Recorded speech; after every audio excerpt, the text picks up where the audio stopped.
Sometimes you want to go a bit off the beaten track when it comes to making a video.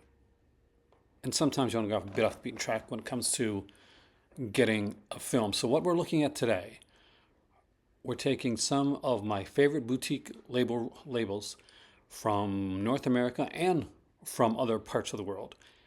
And I'll be highlighting one release for each label that I think is underrated, underseen, underlooked, and underappreciated. So without further ado, let's start.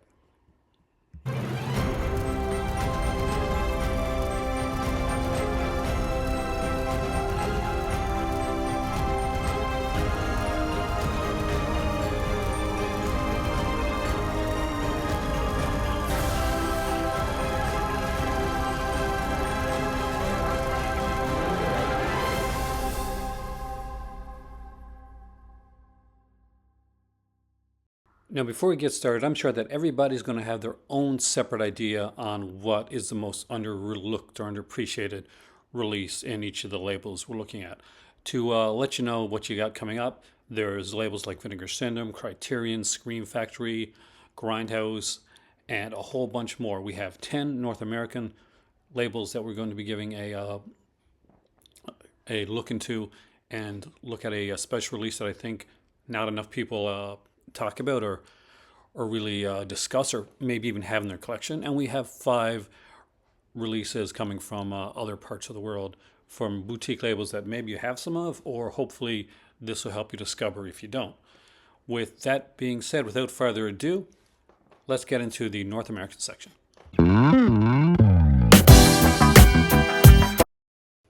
David Gregory's label, Severin Films, has been around 6 years longer than my channel. It started in 2006, and it has put out some banger releases over the years, some incredible stuff, whether it be box sets, spotlighted on some really esoteric stuff, and had a special love for directors that got a lot of disrespect at the time, like Jess Franco and Al Adamson and some of their ilk. It also highlighted a lot of the video nasty, since that was a favorite obsession of David Gregory. But we're looking at none of those today. What we're looking at is one particular title, and it's one that was done at a time when we were all kind of nervous and inside. The fact that this got made is an absolute stunner to me, and the way that they made it and put it together was incredible.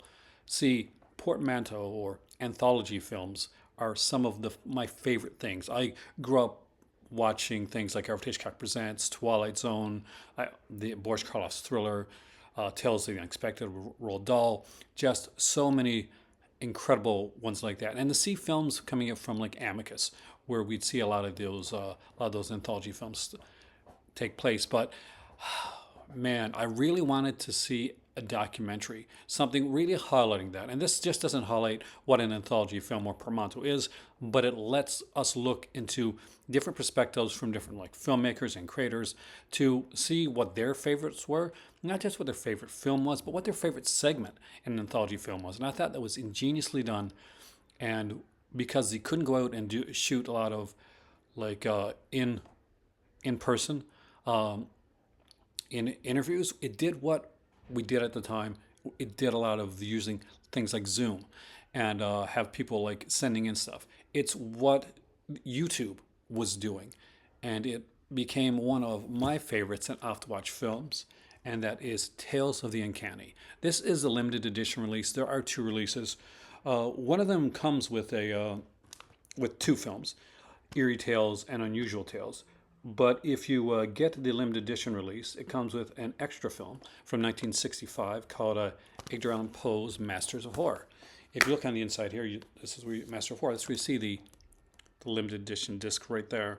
But either way, just to get this here release and to hear all the people that are talking on it, mentioned on the back here like Eli Roth, Joe Dante, Greg Nicotero, Mark Hartley, Mick Garris, Ramsey Campbell, Dave Dakota, Kim Newman, Jovanka Vukovic. I hope I got that right. She was an incredible editor when she worked with Rue Morgan. She wanted to be a fantastic film maker as well. Tom Savini, Larry Feston, Brian Trenchard Smith, Brian Yuzna, Roger Corman, and the great Rebecca McHenry, who has been kind of an inspiration for me when it came to how I wanted to work with YouTube. McKendry is a filmmaker now, and she's definitely what I would consider an academic and historian, and a massive fan of, much like my better half, of aquatic horror. She had worked with Fangoria before, and a lot of her takes and a lot of the stuff that she did inspired me when I was actually making my channel and trying to formulate exactly what I wanted it to be, especially in the latter era of this channel. So, Severin Films, thank you so much for putting out what seemed an impossible release at an impossible time. Tales of the Uncanny. You definitely should have it in your collection. Starting out as a distributor in 1977, it wouldn't be until much later that Kuno Lorber would actually come into existence as Kuno Lorber in 2009, actually. And we wouldn't get Kuno Lorber Studio Classics, which we all kind of know and have. Come on, we have a bunch of them in our collection until 2014. So it's actually, in certain ways, a younger company than Severin Films is. But their pure amount of output is just absolutely incredible. And the stuff that they've shone like lights onto that I either hadn't seen or I hadn't appreciated, it's just almost overwhelming, which made it really hard to choose a Kuno Lorber release. But I wanted to choose something, and I wanted to choose something that resonated with me, that was a bit different. I tried to look, in a lot of cases, towards lesser actors or directors, but in this case, an exception was made. It'll be made a couple times throughout this video, but I wanted to look here at Al Hashby's severely underrated film, 8 Million Ways to Die. I love 8 Million Ways to Die. It is an incredible film with Jeff Bridges, Rosanna Arquette, Alexandra Paul's in this. We have Andy Garcia. There's just such an odd, unusual ness to this release. And what's really cool is this would get a sequel with a different lead actor years later. So look into that. I'm sure you've probably already seen it. But 8 Million Ways to Die is a wonderful release with some beautiful special features on here, including interviews with Andy Garcia and Rosanna Arquette, with Alexander Paul, interview with the writer of the film, Lawrence Block, and we got a commentary here with historian Hardis Berger and Nathaniel Thompson. It is a great packed release, and if you know Kuno Lorber and you know some of their releases, a great packed release isn't always what you get with a Kuno Lorber. They try to focus mainly on the film itself. This is sort of a neo-noir, and Bridges always brings it. It brings his A game, as does Rosanna Arquette.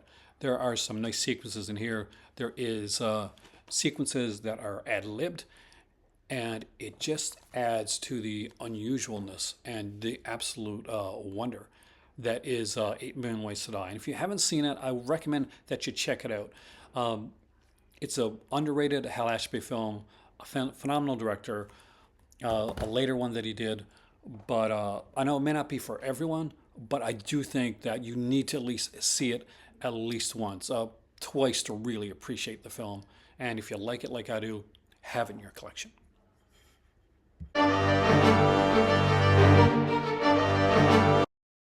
One of the newer companies in this game, at least as a sub-label, is MVD Rewind. Now, MVD itself started around 1986, and a lot of their early stuff was along the musical line.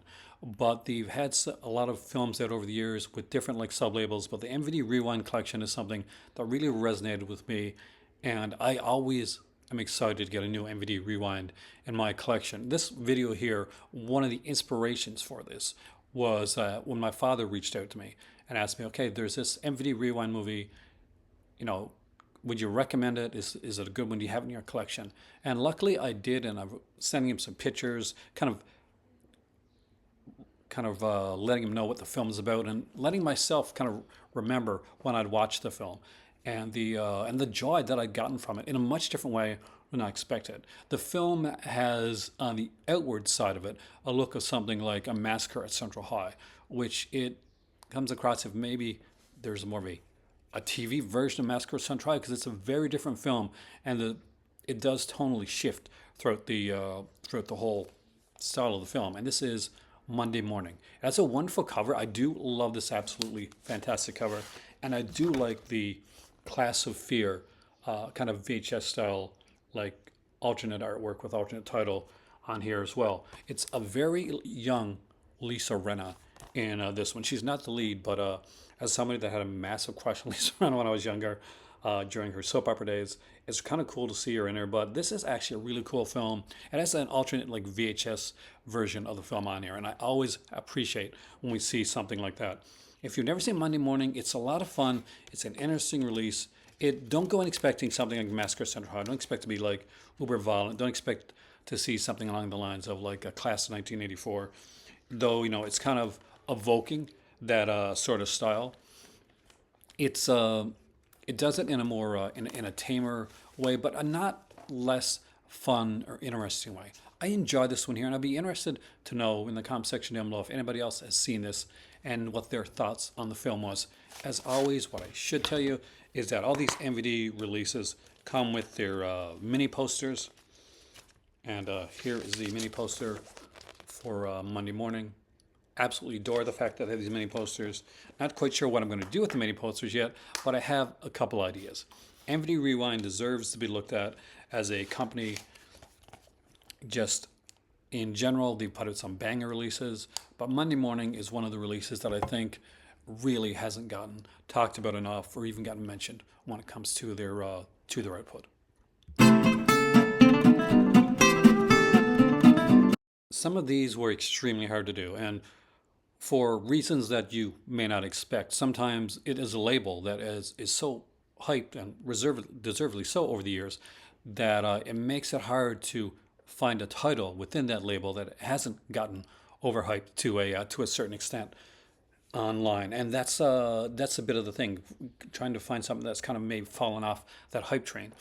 The Criterion Collection has been around since 1984, where they started out in laser discs. They would go on later on in 1998 to go into DVD, and in 2008 they would move over slowly to Blu-ray, doing Blu-ray DVD combo packs. And it wasn't until 2021 that they decided that they would go and dive into the 4K collection. So there's always that to look into. So there is so much Criterion, and there's so much stuff that I think it's just already considered like it's a film school in a box. It's an important label. So I chose an important guy, but I chose what some might consider a lesser work, and I don't think it is. I think that it's something that gets truly underappreciated and gets overlooked a lot. And that is an Orson Welles one, but not the Orson Welles one that you're thinking of, because Citizen Kane is what most people think of. And Citizen Kane is a perfect example, by the way, of anytime you see somebody come on and say, "Oh, this movie is not successful because it didn't make money or it didn't do well at the box office," ignore that, because obviously some of our most wonderful films never did go to the box office. But we're not looking at that right now. But I don't think this one did either. But it is F is for Fake. This one is one that I hadn't seen before I bought the Criterion edition of this one. We went into this one really blind. We do tend to, every time we would go into the Criterion like halfway sale, the 50% off sale, especially when Barnes & Noble is owned by a different company, and it was easier to get Barnes & Noble releases. We actually had a Barnes & Noble like membership card at this point. We would go in and we would dive into and get a lot of the stuff that we really want, a lot of the classics, the stuff that we think belonged in our collection, and we'd always pick one blind buy. And that year we chose F is for Fake. I just thought was a fantastically interesting title to check out, and it is so wonderfully done. It is pseudo documentary, but it plays with the fact that it is a documentary. It adds falsity. It adds a skewed and unstable narrative within it, and it is so wonderfully done and so beautifully presented that I do find myself going back to this one a lot more than I do some of the bona fide classics that I've got from the Criterion Collection. It's just an absolutely fantastic film.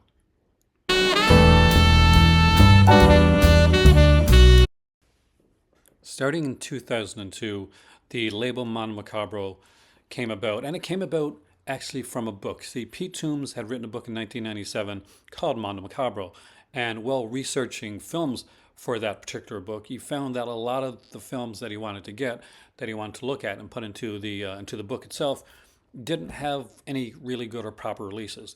Its first release was El Carta, and an absolutely fantastic, visually stunning release, which was amazing that it had gotten a release. So a lot of these foreign films had not gotten any really proper releases, and it came about at a time when this was it was an extremely underrated thing to do. It was maybe not looked upon as well as some of the bigger companies. It's only more in recent years that I think that Mondo Macabro has really gained the sort of love and appreciation that they've deserved for years and are finally starting to get. It's been a smaller label, even though it's one of the longer running labels, and I love the way that they do their releases. They put out a package every few months, and with that, you get the chance to pre-order it, and it's never overwhelming. Where you see some companies that'll put out things like multiple releases and labels and sub-labels and alternates like on a monthly basis, and sometimes even more so than that, it can become overwhelming to collect certain companies. Mondo Macabro has been one of the companies where you look into them and say, yeah, I can start from here and collect Mondo Macabro and feel pretty comfortable doing so. The title that I wanted to look at today was Queens of Evil. I consider this the best title that's folk horror and has not yet gotten a release into the one of the all the Hans Bauer's box sets from Severin. I don't think it did from the second one. I'm not quite sure, but I don't think it has yet. But Queens of Evil is a wonderful release. It is absolutely a stunner of a film, and I recommend you check it out. I don't want to give away anything about this film, but I will tell you this. It's got Ray Lovelock, who is a favorite actor of mine, and pretty simple. There's this guy, and ends up in this mysterious house with these three women, and shenanigans ensue. It is a wonderfully brilliant film that I watched. I really liked it so much that I sat back, kind of soaked it in for a few minutes, and I pressed the play button and I watched it again.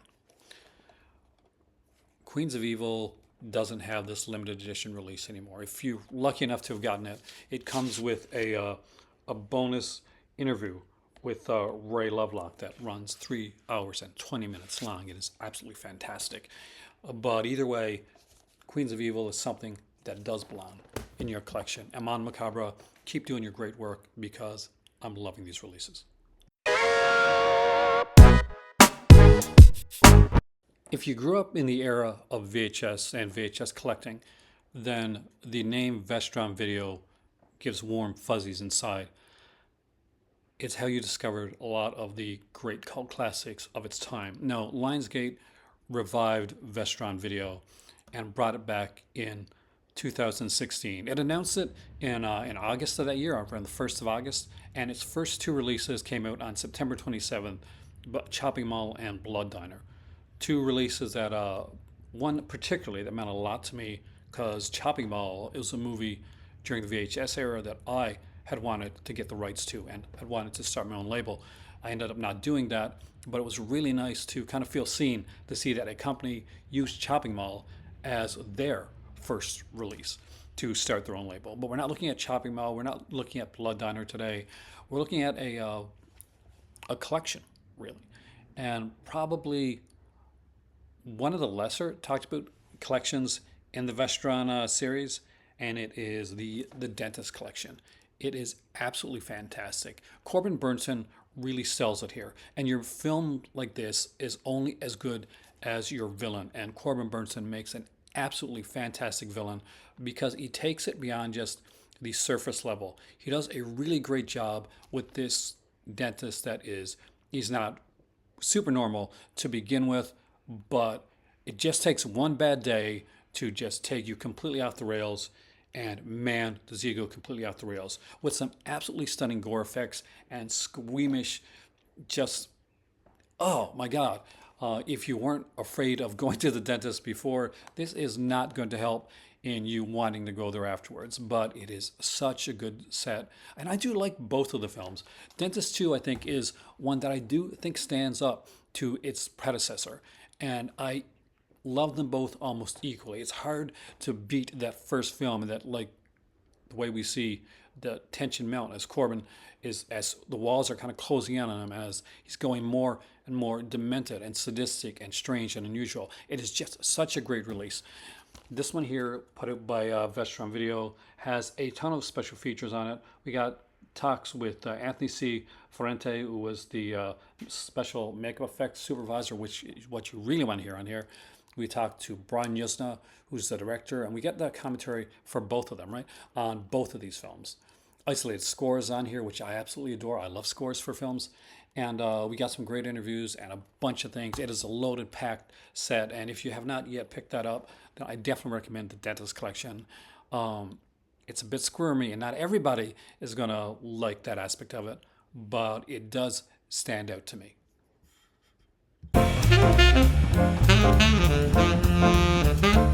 Started in 2012 by Joe Rubin with their first release in 2013.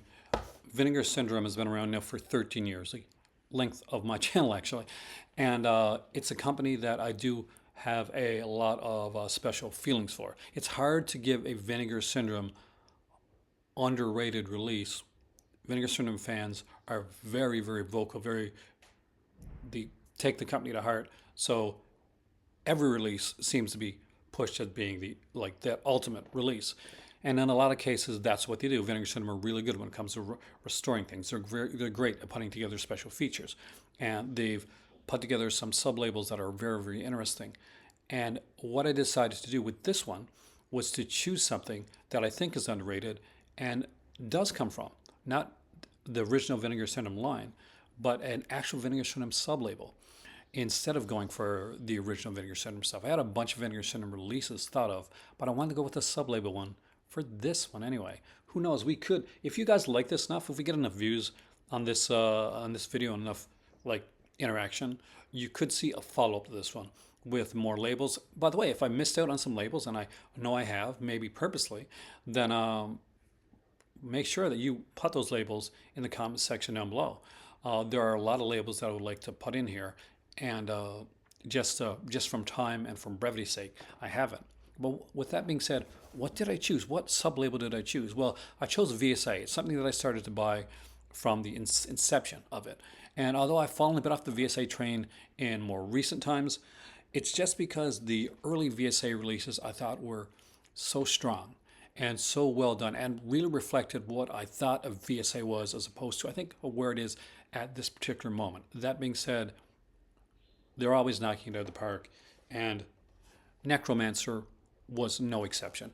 I'm a unabashed fan of actress Elizabeth Caton, so it is great to see a film that is highlighting her in the big lead role. She is amazing in this. This is such a fun film, and it exemplifies exactly what I think not just VSA but Vinegar Syndrome does best, when they really kind of hit on all cylinders. They take a film that is lesser known and sometimes unknown to most people, and they just really bring it forth. They bring forth with the remaster, they bring forth the special features, they bring new eyes and new lights to a film that, if they hadn't found it, if they hadn't discovered it, if they hadn't came in and printed it, well, that film reel, that film stock, would be smelling a little bit of that Vinegar Syndrome aestheticness right now. They just put off such great stuff. Let me know what your choice would be, and try not to choose one of the ones like the Lenticklers or something like that. Those are the easy choices. Give me a real Vinegar Syndrome deep dive.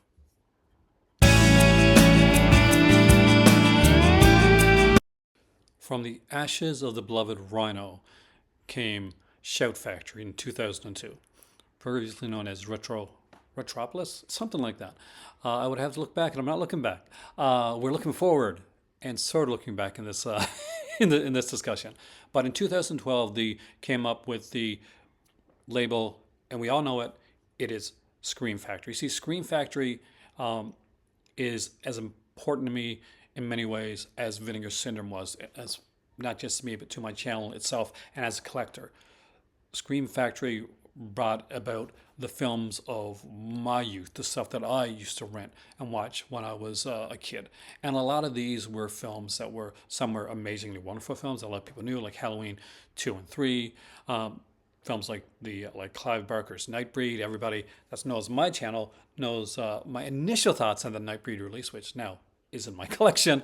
And you would often find these wonderful, beautiful 80s slashers that were highly sought after and had not gotten a lot of love, were underrated and underseen. And I wanted to have one of those in this uh, in this here countdown. And I chose You Know You're Alone. Now, this is probably a bit more known because of the fact that it was Tom Hanks' film, an early Tom Hanks film, maybe it's first actually. But a lot of people know it as the trivia. Oh, it's the Tom Hanks movie. But unfortunately, still not a lot of people actually watch it or talk about it unless you are specifically a channel that is related and looking towards slashers. This is not something that comes up on a lot of lists unless you're looking at a pub trivia night. You Know What You're Alone though is a really good little slasher film, and it's different. There's no like, oh, I wonder who the killer is. There is a great little kind of cool turnabout twist at the end that I absolutely adore, and I do think this film is shot extremely well. I think that Tom Hanks's sequence in the film is absolutely brilliant in showing like an actor that's got this kind of smaller, lesser part and making the most of it. His character was initially supposed to be killed, but he just resonated so well within the film that they removed his kill sequence from the film itself. It's a wonderful release. It's got a 2K scan done from the Inner Positive because that's what was available, and interviews with the director, with the producer, with the writer, with the actor, and even get an audio commentary as well.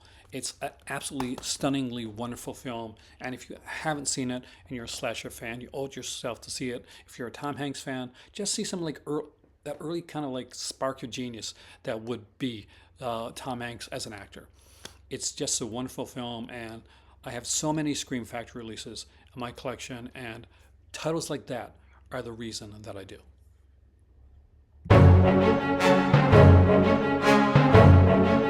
In 1997, Don May Jr. started up Synapse Films, a company that, although it gets a lot of praise online, I still think it is severely underrated, especially when it comes to other boutique labels. They put a lot of care and love into their releases, and sometimes that means that some of their releases take a much longer time to come out. It can be an announcement, and then you could be years before you see the actual release come out. There's that much love and care put into each one of their releases. I did decide to go again with a slasher one, and one that some people may have a bit pushback on and saying that this is an underrated one, but hear me out when it comes to this. It is The Dorm That Dripped Blood, aka Pranks. It's a very nihilistic slasher film, and that is something that kind of rings true and dear to my heart. My favorite movie, not favorite slasher movie, not favorite horror movie, my favorite movie of all time is the 1974 Bob Clark classic, Black Christmas. I still think that that film, even though it's much more lauded today, doesn't get the actual academic appreciation that it truly deserves. And while I don't think The Dorm of Your Blood is anywhere close to a Black Christmas level, I do think that there's a lot to love about this really unusual film. It's got a very unique take on the slasher genre while being a very formulaic, known take on the slasher genre. It's really hard to put. There are no masks in this one. The killer isn't a Jason. It's just well done. It's more than comfortable as like sitting back and watching a slasher film, but there still seems like there's something off. You're not quite sure if there's something about the film that you don't think is made correctly, or there's something that is just disturbing for a different reason. For me, it was the nihilism in the film, and that I absolutely adored. And it ranks up there for me just along the lines of not in always quality, but in its style, as like Black Christmas and movies like the House, original House on Sorority Row. Films that do kind of dive into that darker aspect of that special subgenre that is known as a slasher film.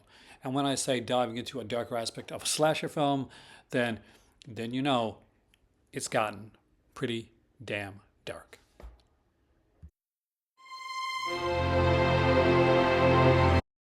Started in 1996 by Bob Murawski and the late Sage Stallone, Grindhouse Releasing was a company that really wanted to focus on those kind of indie Grindhouse releases. If you think of underrated Grindhouse releasing, anybody that does any of these lists or anything similar to this is going to say most likely the same film, and that's going to be the Swimmer, an absolutely fantastic film that I think deserves as much praise as you can heap on it because it is just absolutely fantastic.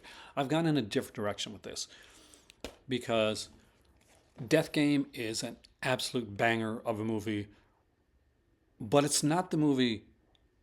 It's the release I'm recommending, but it's not the movie that I'm recommending. See, what's really neat about these Grindhouse releases is that they'll often put a bunch of bonus special features and extras, alternate artwork, booklets, and just a ton of greatness in their releases. And as magnificent and wonderful as Death Game is, and it is an utter stone cold classic. If you haven't seen it, maybe you've seen the remake Knock Knock by Eli Roth, which isn't even remotely close to being as good as Death Game is. So it is kind of fun for what it is. There is a second film on here, another version of Death Game. Death Game starred Colin Camp, who I absolutely amazingly adore. I think she is fantastic. I think she's great in the movie. I think that Sandra Locke, the late Sandra Locke, is incredible in the film as well. It's just wonderful overall. And Seymour Cassel does a great job. But the reason I wanted to talk about the other film, I want to bring up the picture for it too, if I can. I want to make sure that it's not too, that we can actually show it, is that I think that as good as Seymour Cassel is in the film, the 1973 film that came out,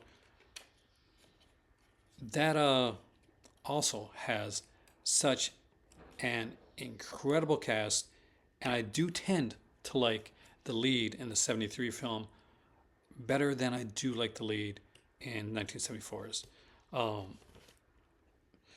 Death Game. And the reason is that it is such a darker film. And how can a film that came out before this be like a copy of this? Well, sometimes in Hollywood, especially around that time, scripts got around, and if scripts were seen, people would see a company that were making it and go out and make their own special, change things around and make their own edition of it. And there it is right here, and it is Little Miss Innocence. It's a wonderful film and such a delight to find on this wonderful release of Death Game. And Death Game is, to me, still a highly underrated one, but people go through and they'll watch Death Game, they'll watch some of the features maybe, but they'll not watch the extra film that's on here. And in this case, I want to give Little Miss Innocence the title of the underappreciated, underviewed, and underseen release from Grindhouse Releasing. It's just an absolutely banger of a film, one that surprised me in how much I liked it and how brutally amazing the film is on. I think what really makes this work is like the more well-known leads, Colin Camp and Sandra Locke, the girls in Little Miss Innocence are really, really good. The acting is solid all the way through, and that ending, man, that ending. Now let's get to the non-North American releases and look at a few companies that are across the pond from a lot of you that are watching right here, but are much closer to me.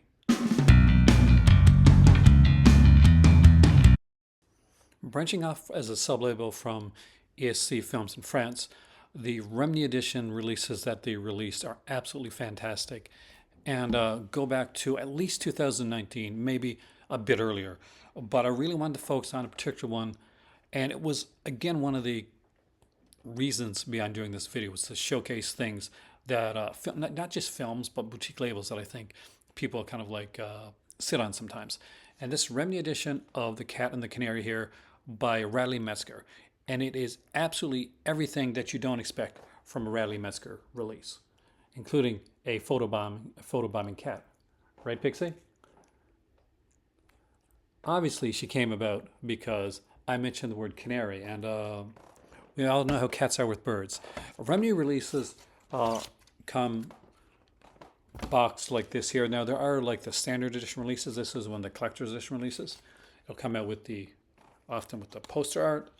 You'll get a booklet and a really good kind of Blu-ray DVD presentation of the film. I absolutely adore The Cat and the Canary as a film, but there's something special about getting Radley Metzger's The Cat and the Canary. It's got a fantastic cast. We've got Honor Blackman, Michael Callan, Edward Fox, Olivia Hussey, Carol Lindley's in this, Wilfred Hyde White. It's just such a wonderful release and a film that when you think of Radley Metzger, you have a certain type of film in mind.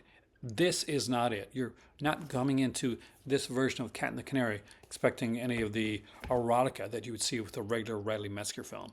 It is a straightforward kind of like a studio style release, and it is so good, and it's so refreshing to see it done through Metzger's eyes. I think it's an absolutely, it's one that I think people have sat on a lot just in general, but this release here is fantastic. I do recommend that you check it out, and some of the other Remini editions because they are so good. So if you're over in France and you get the chance to go into a Gilbert Joseph or Metaluna, definitely check out this here. Or if you're just like ordering online, you see some Remini editions there. It's always nice to have some of these in the collection because they're so good. I missed out on getting their Remini like collector's edition of Magic, but for that one, I love that movie so much with Anthony Hopkins that I did pick up their standard edition of it.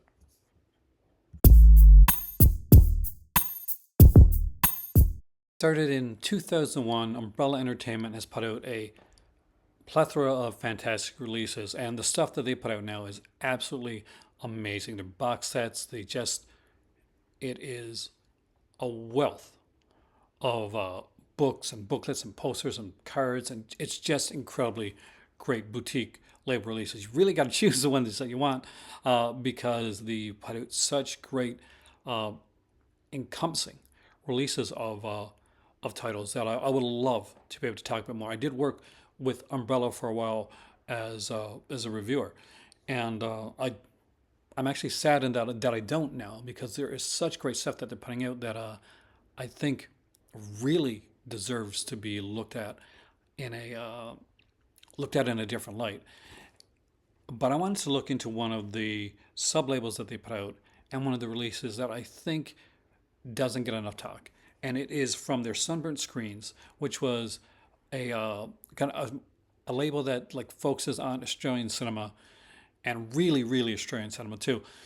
That goes, they have their Beyond Genres. Of course, they got their Sinful Cinema releases, and they got a ton of different like sub labels. They do sub labels right. Like whenever you see a film put into an Umbrella sub label, it's correctly put there, and you automatically know why it's there and what that sub label is. So Sunburnt Screens deals with real Australian cinema, and the one I wanted to look at was Overlanders. Overlanders is an absolutely fantastic release. If you've never checked it out, I recommend that you do so. It is a great one. It is a Western, and it is such a fun film. It's so tense. They're just going and they're trying to get these herds of cattle across, but nothing is going the way that it should go, and they are forced to go in a very dangerous direction.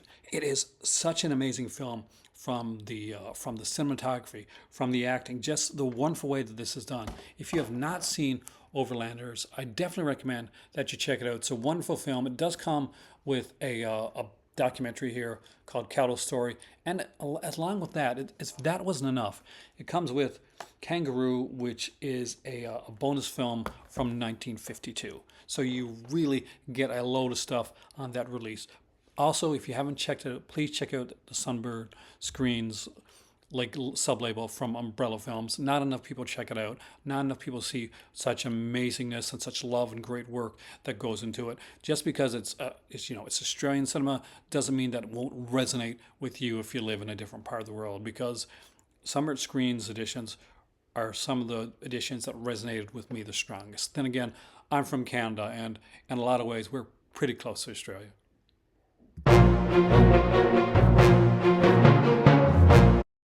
Founded in 1980, Mercury Films has over 7,000 releases. A large portion of those, over like 70 or 80%, are films that were filmed in Spain. It is a Spanish company, and what we're looking at now is the Divisia Films portion of Mercury Films. They put out a lot of great digibooks, and there's one that I really, really wanted to focus on because it's something that I really stuck with me, and it is this one right here. The English translation to this is Who Could Kill a Child? If you have never seen this movie, I recommend that you see it. If you have any possible way to see it through this Mercury Films Visa release, I recommend it. And the reason that I'm definitely going to recommend this release right here is, well, one, it's got a great booklet, which anybody with a translator app can go through and read. But what's really cool about this is a lot of the North American releases of Who Can Kill a Child will subtitle subtitle everything. But because this is a Spanish film, and because the way the director wanted it to be done, is that sometimes when they're speaking, like just speaking Spanish to one another, because the one of the leads in the film, the wife, doesn't understand the language, they don't translate it. We're supposed to feel like she does, like an outsider looking in. And as somebody that lives in another country who is an outsider looking in, I could really relate to a lot of what was going on in that portion of that early part of the film. And it just becomes such an incredible film with mounting tension and just seeing exactly where it's going to go, if it's going to go as dark as you think it will. This sequence right here is a pivotal scene in the film. This gives nothing away, but once you see it, you can't unsee it, and you will remember and be haunted by that scene long after the movie ends.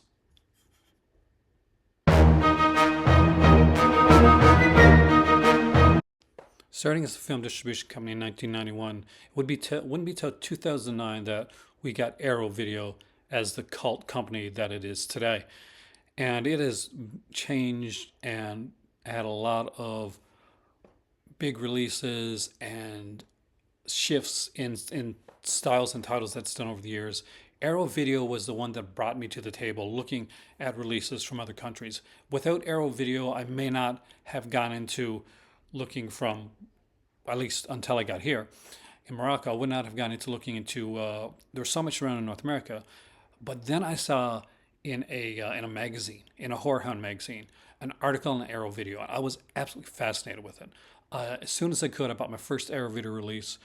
But I wanted to look at one today by Abel Ferrer that I think is highly underrated. And it is a wonderful, wonderful film. And it is right here. It is The Addiction with Lily Taylor. It is such a great, underrated vampire film. And I wanted to talk about this one.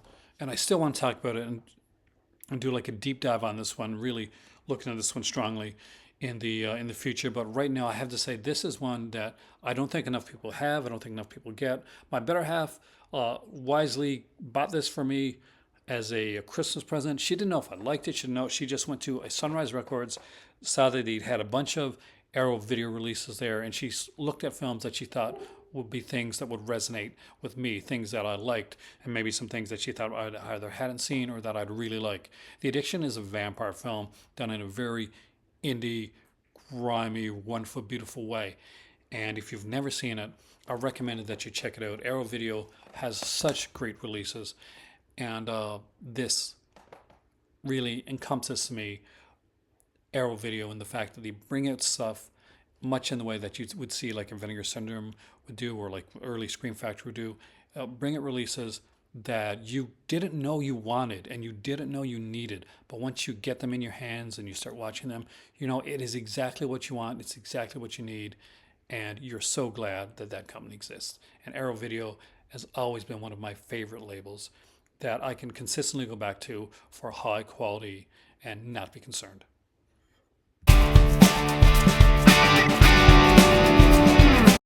They've been around since 2012.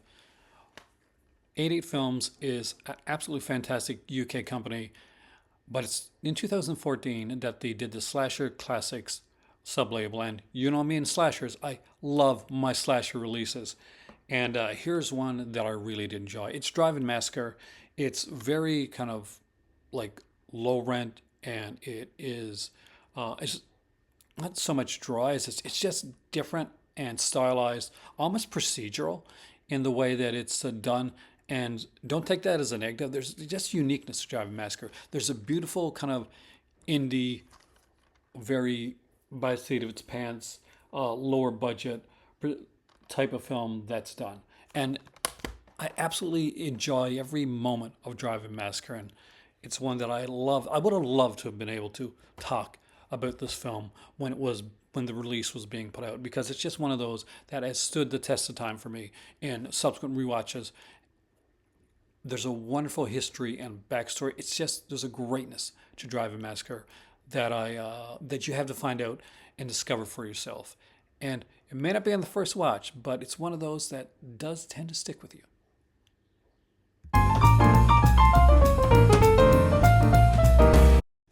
Started around 2019 was a company called Extra Lucid, and the big sub-label that they have is one called Extra Cult. And I know that a lot of viewers on here are definitely cult film watchers from the type of films that I showcase on here. My very first Extra Lucid, Extra Cult release that I picked up, and the one that I want to focus on, even though it's definitely one of the kind of the more known, it's also one of the lesser talked about titles by this director, and it is Dario Argento's The Card Player.